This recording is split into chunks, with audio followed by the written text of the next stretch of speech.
So in this video, I'm going to quickly be describing how you can create a system for yourself to start limiting your use of social media throughout your day, really to benefit yourself.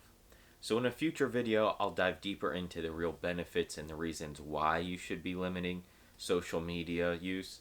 However, in this video, it's just going to be a quick outline of how you can structure that in ways you can set it up so you can be successful. So there's three main time periods that this video is going to hit on. It starts with the beginning of your day, your morning routine, the middle of your day, encompassing all the time that you're at work, your normal working hours, and then the end of the day, your nighttime routine. All three of these areas are very important when it relates to this topic. So, developing a morning routine is a video of its own. I've quickly touched on a book, The Miracle Morning, Millionaires. I will link it below. This is a great book to help you set up a morning routine. Regardless of your morning routine, a critical part should be the absence of social media use.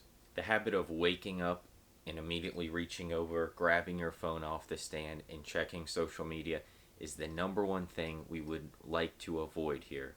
For me specifically, I've been experimenting with a routine where I wake up, I avoid all social media, all phone contact for at least the first hour of my day. I'll wake up, eat breakfast, do my morning routine, meditation, read a book, work on whatever things I need to work on before I ever even open my phone.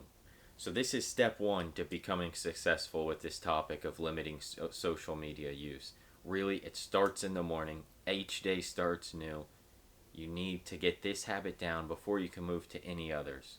So if you're the type of person throughout your work day, right, the largest chunk of your day, this middle portion where you find yourself constantly checking and grabbing and looking at your phone, here's some ways that you can avoid that, or at least set some parameters for yourself.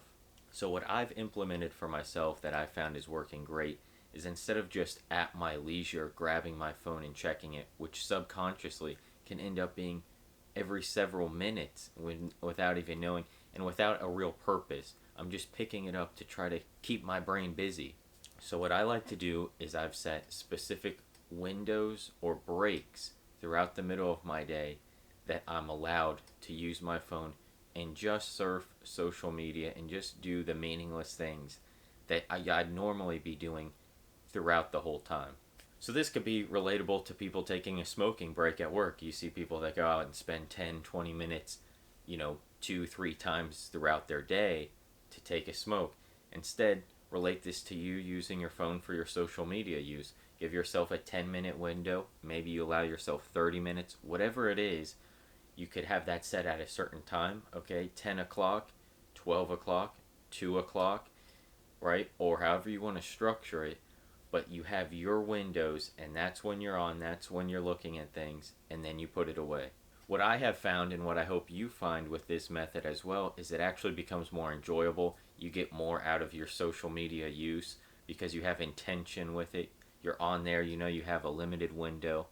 So maybe you're making more real use of your time rather than just mindlessly scrolling. So the last third, as described, is your nighttime routine. This is very important, just as important as your morning routine. In fact, this nighttime routine actually will impact your next day's morning routine. So it's all a cycle and it all relates. That's why each aspect is so important. This one I found to maybe struggle with the most out of all three times of the day, and that is to limit and exclude all social media use at the very end of your day, right before bed.